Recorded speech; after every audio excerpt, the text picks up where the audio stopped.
Hello दोस्तों, क्या हाल आप सबका। मैं आशा करता हूँ आप सब कुशल मंगल होंगे। आपका एक बार फिर से स्वागत है आपके अपने चैनल एमर्स जीके एंड कॉमर्स क्लासेस के अंदर।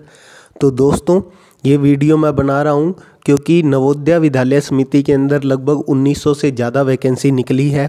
इसके अंदर कॉमर्स के बच्चों के लिए क्या अपॉर्चुनिटी है वो सब, और बाकी जो कौन कौन सी पोस्ट निकली है आपकी, वो सारी अपनी डिटेल के अंदर इस वीडियो के अंदर चर्चा करेंगे। तो अंत तक वीडियो को ज़रूर देखिएगा। अच्छी लगे लाइक कर दीजिएगा। चैनल को अगर अभी तक सब्सक्राइब नहीं किया है तो सब्सक्राइब कर लीजिए। बेल आइकन को प्रेस कर लीजिए ताकि नोटिफिकेशन आपको सबसे पहले मिले। तो दोस्तों, बिना देरी के स्टार्ट करते हैं अपनी वीडियो। तो दोस्तों, बात करते हैं कि रिक्रूटमेंट कौन कौन सी पोस्ट पर निकली है। तो आपकी असिस्टेंट कमिश्नर एडमिन के अंदर, female staff nursing assistant section officer, audit assistant, junior translation officer, junior engineer civil, stenographer, computer operator, catering assistant, junior secretary assistant जो कैडर है आपके जेएनवी उसके अंदर, electrician cum plumber, lab assistant, maths helper and multitasking staff के अंदर आपकी जो vacancy निकली है। तो आप देख पा रहे हैं इनके अंदर अलग अलग पोस्ट पे वैकेंसी निकली है। और कॉमर्स वालों के लिए इसके अंदर क्या है, ऑडिट असिस्टेंट की। हाँ जी, ऑडिट असिस्टेंट की आपकी 12 पोस्टें निकली है इसके अंदर बीकॉम बेस पे। बाकी सभी वैकेंसी की अपने एक बार क्विक जल्दी से देख लेंगे किस पे कितनी पोस्टें निकली है। यहाँ पर जो आपकी सबसे पहले जो वैकेंसी है असिस्टेंट कमिश्नर की, टोटल आपकी 5 और एक 6 वैकेंसी निकली है। आप यहाँ पर देख पा रहे होंगे सारी वैकेंसी। उसके बाद जो आपकी नेक्स्ट है वो है असिस्टेंट कमिश्नर की, टोटल 2 वैकेंसी निकली है, दोनों ही आपकी जनरल के अंदर है। उसके बाद जो फीमेल स्टाफ नर्सिंग की आपकी टोटल 82 वैकेंसी है, 35 आपकी जनरल की, 7 ईडब्ल्यूएस की, 22 ओबीसी की, 12 एससी की, 6 आपकी एसटी की। ऑर्थोपेडिकली हैंडीकैप्ड है, 2 उनकी है, 1 विजुअल हैंडीकैप्ड की है और 1 आपकी अदर के अंदर है। असिस्टेंट सेक्शन ऑफिसर के अंदर आपकी टोटल 10 वैकेंसी निकली है। ईएक्सएम के अंदर आपकी 1 वैकेंसी है, जनरल की 6, ईडब्ल्यूएस की 1, ओबीसी की 1, एससी की 1, एसटी की 1। उसके बाद जो आपकी मोस्ट इंपॉर्टेंट जो कॉमर्स वालों के लिए ऑडिट असिस्टेंट की आपकी 12 वैकेंसी है, वैसे टोटल 11 है, 3 जनरल की, 1 ईडब्ल्यूएस, 1 ओबीसी की, एससी की यहाँ पर 5 है, एसटी की 1 है। ईएक्सएम की यहाँ पर 1 वैकेंसी है आपकी। जूनियर ट्रांसलेशन ऑफिसर की भी आप यहाँ देख पा रहे हैं, टोटल 4 वैकेंसी है। जूनियर इंजीनियर की फिर आपके 1 ही वैकेंसी है। स्टेनोग्राफर की टोटल यहाँ पर आपकी 22 वैकेंसियाँ निकली है। कंप्यूटर ऑपरेटर की 4 वैकेंसियाँ हैं। कैटरिंग असिस्टेंट की आपकी 87 वैकेंसी है। उसके बाद जूनियर सेक्रेटरी की आपकी 8 है, जो ये एचओ और आरओ कैडर है। उसके बाद जो जेएनवी कैडर है उसके अंदर आपकी 622 है। टोटल इलेक्ट्रीशियन कम प्लम्बर की 273, आपकी लैब असिस्टेंट की 142 है, मैथ्स हेल्पर की आपकी 629 है, मल्टीटास्किंग स्टाफ की आपकी 23 है। तो आप देख पा रहे होंगे कितनी ज़्यादा यहाँ पर आपको वैकेंसी देखने को मिली है। अब दोस्तों, जो अपने बात करेंगे यहाँ पर कि इसके सिलेबस क्या है सर, सिलेबस हमें बताएं। तो सिलेबस के अगर अपने हम यहाँ पर बात कर लेते हैं, ये देखिए पोस्ट एंड एलिजिबिलिटी क्राइटेरिया यहाँ पर आपको देखने को मिल रहा है। फॉर असिस्टेंट कमिश्नर के लिए आप देखिए पे स्केल देखिए। सबसे पहले तो लेवल 12 का पे स्केल मिलेगा आपको 78,800 से 2,09,200 रुपये तक। बेसिक आपकी 78,800 रहने वाली है। अपर एज लिमिट यहाँ पर 45 साल है। एसेंशियल क्वालिफिकेशन आपको मास्टर डिग्री इन ह्यूमैनिटी या साइंस या commerce from a recognise institute या यूनिवर्सिटी से आपकी होनी चाहिए। उसके अलावा सेकंड है पर्सन होल्डिंग एनालॉगस पोस्ट और post of principal in level of 12, मतलब ऑलरेडी उस पे मैट्रिक्स में आप पोस्ट होल्डिंग होने चाहिए with at least 5 year experience in level 10। 10 साल का आपका एक्सपीरियंस होना चाहिए। 56,100 बेसिक पे वाली जॉब पे आपका या उससे ऊपर पे। डिज़ायरेबल आपकी क्वालिफिकेशन है experience of working in residential school system, residential school में आपका एक्सपीरियंस होना चाहिए। उसके बाद research work done in the field of education. उसके बाद जो आपकी है फॉर असिस्टेंट कमिश्नर एडमिन के अंदर है, एडमिन के अंदर आप सारा देख पा रहे होंगे। अपर एज लिमिट इसमें भी वही है 45, पे स्केल आपका लेवल 11 का है, 67,700 आपकी बेसिक रहने वाली है, ग्रेजुएशन मांगी है और रेगुलर मतलब उसी के सेम बेस पे लेवल 7 पे आपकी 8 साल का सर्विस एक्सपीरियंस होना चाहिए। ये सारा आपका मांगा गया है। फिर आपका फीमेल स्टाफ नर्सिंग है, उसके अंदर आपकी जो है लेवल 7 की पे मैट्रिक्स लेवल 7 की आपकी रहने वाली है, 44,900 बेसिक है, 35 साल आपकी अपर एज है। सीनियर सेकेंडरी एग्जामिनेशन और equivalent grade 1 3 year diploma in nursing from recognise institute, nursing का डिप्लोमा होना चाहिए 3 साल का, या बीएससी नर्सिंग आपकी की होनी चाहिए। रजिस्ट्रेशन होना चाहिए आपका इंडियन स्टेट नर्सिंग काउंसिल के साथ। प्रैक्टिकल एक्सपीरियंस होना चाहिए 2 साल का इन हॉस्पिटल और क्लिनिक। डिज़ायरेबल है आपका working knowledge of Hindi regional language and English. उसके बाद आपका असिस्टेंट सेक्शन ऑफिसर पे बात करते हैं तो यहाँ पर आपकी बेसिक है 35,400 की, लेवल 6 पे, एज आपकी 18 से 30 के बीच रहनी चाहिए, डिग्री होनी चाहिए, नॉलेज होनी चाहिए कंप्यूटर ऑपरेशन की। डिज़ायरेबल है आपका 3 ईयर का एक्सपीरियंस मांगा है। एडमिनिस्ट्रेशन फाइनेंशियल मैटर के अंदर सेंट्रल गवर्नमेंट में हो, ऑटोनोमियस ऑर्गेनाइजेशन के अंदर हो जो सेंट्रल गवर्नमेंट के अंडर आती हो। और आपको बता दूं कि इसके अंदर एक टेस्ट भी हो सकता है, प्रोफिशिएंसी टेस्ट हो सकता है अगर विभाग ऐसा चाहता है तो। उसके बाद जो आपकी है ऑडिट असिस्टेंट पे, ऑडिट असिस्टेंट पे आपकी जो है ये मेन अपने कॉमर्स वालों के लिए है, 12 पोस्टें हैं, बीकॉम मांगी है इसके अंदर। और डिज़ायरेबल है ये, डिज़ायरेबल का मतलब है आपके पास हो ना हो कोई दिक्कत नहीं है, तो ये कंफ्यूज मत होइएगा कि हमारे पास तो सर 3 साल का एक्सपीरियंस नहीं है, तो हो तो वेल एंड गुड है, नहीं है तो भी कोई दिक्कत नहीं है। यहाँ अकाउंट्स डिपार्टमेंट का आपके पास एक्सपीरियंस होना चाहिए गवर्नमेंट, सेमी गवर्नमेंट या ऑटोनोमियस ऑर्गेनाइजेशन के अंदर। उसके बाद सेम यही प्रोफिशिएंसी टेस्ट आपका हो सकता है कंप्यूटर के अंदर अगर विभाग चाहता है तो। बी मेन आपकी यहाँ पर बीकॉम होनी चाहिए और पे लेवल 6 का आपको मिलेगा, 35,400 आपकी बेसिक रहने वाली है, एज लिमिट है 18 से 30।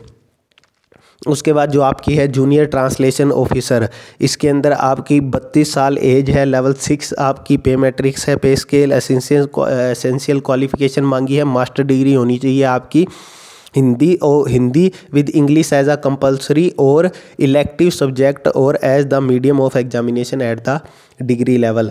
मतलब मास्टर डिग्री आपने उस सब्जेक्ट के अंदर की होनी चाहिए, मेन बात यही है यहाँ पर। ये सारा आप देख पा रहे हैं, यहाँ पर पढ़ पा रहे हैं, ये एसेंशियल क्वालिफिकेशन मांगी है आप लोगों से। उसके बाद एक डिप्लोमा सर्टिफिकेट भी मांगी है, certificate course in translation from Hindi to English, Hindi to English आपको ट्रांसलेट करना आना चाहिए एंड वाइस वर्सा, इंग्लिश से हिंदी के अंदर आना चाहिए। वो 2 year experience of translation, 2 year experience होना चाहिए आपका कहीं भी हो। एंड लिखा आया है तो मतलब ये इंक्लूड है इसके अंदर, ये आपके पास होना ज़रूरी है। उसके बाद आपकी जूनियर इंजीनियर की सिविल की लेवल 5 का पे मैट्रिक्स है 29,200 यहाँ पर बेसिक रहने वाली है। एज आपकी जो है अपर 35 होनी चाहिए, डिग्री होनी चाहिए सिविल इंजीनियर के अंदर और 3 year diploma in civil engineer from recognise university. या तो आपके सिविल इंजीनियर के अंदर डिग्री हो या आपके पास 3 साल का डिप्लोमा हो with 3 year experience in construction of building तो भी आपका चल जाएगा। उसके बाद स्टेनोग्राफर पे लेवल 4 के अंदर 25,500 आपकी बेसिक, एज लिमिट 18 से 27, सीनियर सेकेंडरी होनी चाहिए। यहाँ पर आपकी short and speed 80 word per minute, typing speed of 40 word per minute in English corresponding to 12,000 kDPH, ये आपका स्टेनोग्राफर का मांगा है। और short handed speed 60 word per minute and typing speed of 30 word per minute in Hindi, Hindi के अंदर आपकी ये होनी चाहिए कोरस्पोंडिंग टू 9,000 kDPH। उसके बाद आपके वही बोला है कि प्रोफिशिएंसी टेस्ट हो सकता है अगर विभाग ने चाहा तो। उसके बाद कंप्यूटर ऑपरेटर के अंदर आपकी डिग्री होनी चाहिए, इसके अंदर लेवल 4 का जो आपका पे मैट्रिक्स है 25,500 बेसिक रहने वाली है, एज वही आपके 18 से 30 रहने वाली है। डिग्री होनी चाहिए आपके पास रिकॉग्नाइज यूनिवर्सिटी से, स्किल होना चाहिए in word processing and data entry with 1 year computer diploma from a recognise university, 1 साल का कंप्यूटर डिप्लोमा आपका इसके अंदर मांगा है। डिज़ायरेबल क्या है, familiarity with various software package के साथ आपकी फेमिलियरिटी है, वो डिज़ायरेबल क्वालिफिकेशन है, ये एसेंशियल के अंदर नहीं है। उसके बाद जो नेक्स्ट अपने बात करते हैं दोस्तों, थोड़ी सी आपको आवाज़ थोड़ी सी लो फील हो रही होगी, वो गले के कारण हो रही है, तो उसके लिए मैं आपसे माफ़ी चाहता हूँ। मौसम ही कुछ ऐसा हुआ पड़ा है, ठंड बहुत ज़्यादा है तो हो जाता है। तो दोस्तों नेक्स्ट है वो आपकी है कैटरिंग असिस्टेंट की। ये लेवल 4 की पे स्केल है 25,500, और जो आपकी अपर एज है वो 35 साल है। एसेंशियल क्वालिफिकेशन आपकी मांगी है secondary school 10th class pass out होने चाहिए, and 3 year diploma in catering और equivalent from a institute recognise by ministry of tourism government of India, और स्टेट गवर्नमेंट से वो रिकॉग्नाइज्ड होनी चाहिए आपकी। वहाँ से आपका 3 साल का कैटरिंग के अंदर डिप्लोमा होना चाहिए। और passed senior secondary class 12th from CBSE with hotel management and catering as vocational subject, at least 1 year experience. या तो आपने क्या होनी चाहिए, 12th क्लास की होनी चाहिए CBSE से with hotel management and catering, आपका उसके अंदर एक कंपलसरी सब्जेक्ट रहना, वो वोकेशनल सब्जेक्ट हो, एटलीस्ट 1 ईयर एक्सपीरियंस, 1 साल का आपका एक्सपीरियंस हो कैटरिंग के अंदर। तो ये सारी चीज़ें आप देख पा रहे हैं यहाँ पर, ये कैटरिंग के लिए है। उसके बाद जो नेक्स्ट आपकी निकली है जूनियर सेक्रेटरीट असिस्टेंट आपकी जो निकली है हेड ऑफिस और रीजनल ऑफिस के अंदर लेवल 2, यहाँ पर 19,900 आपकी बेसिक रहने वाली है, 18 से 27 आपकी एज रहने वाली है। वही आपकी जो लगभग मांगी गई थी स्टेनोग्राफर के अंदर, सेम वही qualification, senior secondary certificate from a recognise board, processing minimum speed of 30 word per minute, English में 30 वर्ड होने चाहिए, टाइपराइटर पर इंग्लिश टाइप राइटिंग, और 25 word per minute in Hindi type writing. 25 word आपके हिंदी के, 30 वर्ड इंग्लिश के। 9,000 kDPH आपकी होनी चाहिए इंग्लिश के अंदर, और 7500 kDPH आपकी होनी चाहिए हिंदी के अंदर। ऑन एन एवरेज ऑफ 5 की depressions of for each wrong. ये आप जो स्टेनोग्राफर से रिलेटेड होंगे वो बच्चे समझ पा रहे होंगे इस चीज़ को। मैं इस फील्ड में इतना नहीं हूँ, तो मैं इसके बारे में आप लोगों को ज़्यादा नहीं बता सकता कि क्या है। मैं स्पष्ट आपको बोलता हूँ, ऐसा नहीं कि हाँ मैं आपको ऐसे ही बोल दूँ, मेरे को नहीं पता है इस बारे में, तो आप देख लीजिएगा। ये आपके जूनियर सेक्रेटरीट असिस्टेंट की है। उसके बाद जो आपकी नेक्स्ट वैकेंसी है जूनियर सेक्रेटरीट असिस्टेंट की, वो भी आपकी दी हुई है लेवल 2 का, बिटवीन 18 to 27 आपकी एज दी हुई है। ये मैं आपका जो नोटिफिकेशन है हमारे जो टेलीग्राम चैनल पर अपलोड कर दूंगा, आप वहाँ जाकर इसको अच्छे से देख लीजिएगा। यहाँ पर जो अदर पोस्ट वाले हैं वो, यहाँ पर जो मेरा मेन फोकस रहने वाला है ये कॉमर्स वाले बच्चों की जो अपनी वैकेंसी है उस पर रहने वाला है, जो आपकी ऑडिट असिस्टेंट की है। उसके बारे में एक बार अपने बात कर लेते हैं कि उसका एग्ज़ाम का सिलेक्शन प्रोसेस क्या है। तो दोस्तों ये अदर पोस्ट है इलेक्ट्रीशियन कम प्लम्बर। एक बार आप नोटिफिकेशन जाके ज़रूर अच्छे से चेक कर लीजिएगा। फिर मैथ्स हेल्पर की यहाँ पर दी हुई है, मैट्रिकुलर मांगी हुई है, नोट देकर यहाँ पर 10 साल का experience of working in government residential organisation school, ये आपका दिया हुआ है। तो एक बार आप नोटिफिकेशन देख लीजिएगा, मैं पिन कर दूँगा नीचे जो आपका लिंक है टेलीग्राम चैनल का, आप टेलीग्राम चैनल पर जाकर उसको डाउनलोड कर लीजिएगा, देख लीजिएगा। फिर जो आपकी नेक्स्ट है मैं आपको यहाँ पर पूरा ही बता देता दोस्तों, लेकिन गले की वजह से जब वीडियो स्टार्ट करी थी तो लगा था हाँ हो जाएगा, लेकिन गले की वजह से ज़्यादा नहीं बोला जा रहा है। तो आई होप आप समझेंगे, सपोर्ट करेंगे। तो दोस्तों ये मल्टीटास्किंग स्टाफ का है। एज रिलैक्सेशन भी आपकी दी हुई है। SC ST की यहाँ पर 5 साल है, अदर बैकवर्ड क्लास OBC की 3 साल है, और जो बाकी जो रेगुलर एम्प्लॉयज़ हैं और हैं उनके लिए उनका कोई एज बार नहीं है, मतलब कोई एज बार उन पे अप्लाई नहीं होता है। तो ये सारी चीज़ें आप देख लीजिएगा। अब यहाँ पर जो आपके सिलेक्शन, मोड ऑफ सिलेक्शन यहाँ पर अपने देख लेते हैं। मोड ऑफ सिलेक्शन की यहाँ पर बात कर लेते हैं कि हाँ मोड ऑफ सिलेक्शन आप लोगों का क्या रहने वाला है, उस बारे में अपने एक बार बात कर लेते हैं। ये नेम ऑफ सिटी सेंटर आपके दिए हुए हैं कहाँ कहाँ पर हैं।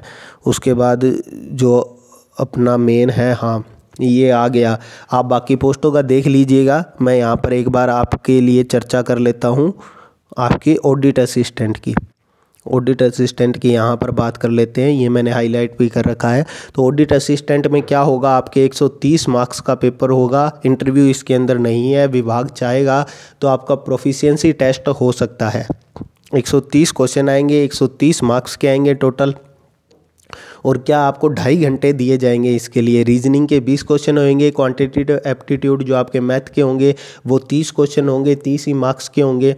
लैंग्वेज टेस्ट होगा, उसके हिंदी और इंग्लिश के आपके 10-10 क्वेश्चन आएंगे, 20 क्वेश्चन इसके आएंगे। बेसिक कंप्यूटर नॉलेज और general awareness and current affair, मतलब मेन बात यही है कि आपके करंट अफेयर के 10 और 10 आपके कंप्यूटर के क्वेश्चन यहाँ पर आपको मिलेंगे। 40 क्वेश्चन आपके सब्जेक्ट के मिलेंगे, जो आपके अकाउंटेंसी है, एनुअल अकाउंट है, इनकम टैक्स है, ऑडिट है, income tax audit, GST, budgeting, financial management, GeM का आप ज़रूर पढ़ के जाइएगा, जो ऑनलाइन पोर्टल है उसका। तो ये आपका रहने वाला है। और यहाँ पर आपको बता दूँ नेगेटिव मार्किंग भी अप्लाई है। तो दोस्तों आप बाकी पोस्टों का एक बार देख लीजिएगा। स्किल टेस्ट विभाग चाहेगा तो आपका कंप्यूटर का इसके अंदर स्किल टेस्ट होगा। ये सारी पोस्टों पर आपका दिया हुआ है। मैं फिर से बता दूं, टेलीग्राम चैनल पर मैं ये डाल दूंगा, लिंक नीचे पिन कर दूंगा टेलीग्राम चैनल का, आप वहाँ जाके डाउनलोड कर लीजिएगा। तो दोस्तों ये था। और आपको अप्लाई कैसे करना है, अप्लाई यहाँ पर www.navodaya.gov.in पर जाकर आप यहाँ पर अप्लाई कर सकते हैं। और यहाँ पर जो आपकी फ़ीस रहने वाली है, असिस्टेंट कमिश्नर एडमिन के लिए 1500 रहने वाली है, फीमेल स्टाफ नर्सिंग की यहाँ पर 1200 है, और जो lab assistant maths helper multitasking staff की 750 है। और बाकी जो भी पोस्टें हैं आपकी audit assistant, computer operator, catering assistant, assistant section officer, translation officer, junior engineer, civil assistant, junior secretariat assistant, तो ये सारी जो आपकी हैं इन पर आपकी फ़ीस रहने वाली है 1000 रुपये। 1000 रुपये रहने वाली है। तो दोस्तों इसकी लास्ट डेट अब मैं आपको बता दूं, 12 से लेकर 10/1 तक इसकी लास्ट डेट है। फीस डिपॉजिट की 12/1/2022 से 10/2/2022 तक है। आपका एग्ज़ाम कब हो सकता है, tentative date of CBT computer based जो आपका टेस्ट है वो कब हो सकता है, 9 मार्च 2022 टू 11 मार्च 2022 के बीच आपका हो सकता है। तो दोस्तों ये बहुत ही अच्छी अपॉर्चुनिटी है, मैं मानता हूँ कॉमर्स के बच्चों के लिए, मेरा ऐसा मानना है। जो ऑडिट असिस्टेंट की है फ़िलहाल कोई भी और वैकेंसी नहीं आई हुई है, तो आप यहाँ पर अप्लाई कर सकते हैं। आपको यहाँ पर आपके 40 क्वेश्चन मिलेंगे देखने को। और जीके का जो मेन होता है, जीके का यहाँ पर इतना ज़्यादा नहीं है। आपको मेन जो 10 क्वेश्चन के करंट अफेयर होंगे, करंट अफेयर आप आराम से पढ़ के जा सकते हैं। 10 नंबर के करंट अफेयर, 10 की आपको कंप्यूटर देखने को मिलेगी। जीके का इसके अंदर ज़्यादा मेन रोल नहीं है, तो यहाँ पर आप अच्छे मार्क्स स्कोर कर सकते हैं। क्योंकि कॉमर्स के बच्चों का क्या रहता है, उनकी जीके ही थोड़ी वीक पड़ जाती है। तो ये आपके लिए एक अच्छा टाइम है स्कोर करने का, इसके अंदर जॉब लेने का। तो दोस्तों मेरा गला ख़राब है, उसके बावजूद मैंने आप लोगों के लिए वीडियो बनाई, तो मेरे एफ़र्ट को लाइक ज़रूर करिएगा, थम्स अप कर दीजिएगा। और चैनल को अगर आपने सब्सक्राइब नहीं किया है तो सब्सक्राइब कर लीजिएगा, बेल आइकन को प्रेस कर लीजिएगा। और मैं बहुत जल्द थोड़ा सा सही हो जाए वोकल, तो मैं क्लासें भी फिर से डालना आप लोगों की स्टार्ट कर दूँगा। तब तक आप क्या कीजिए, जो क्लासें अपलोड है उनको अच्छी तरीके से देखिए, रिवाइज़ करिए। मिलते हैं अगली वीडियो में, तब तक के लिए जय हिंद, जय भारत। और इस पेंडेमिक में अपने और अपने परिवार का ध्यान रखिए, अनावश्यक बाहर ना जाइए।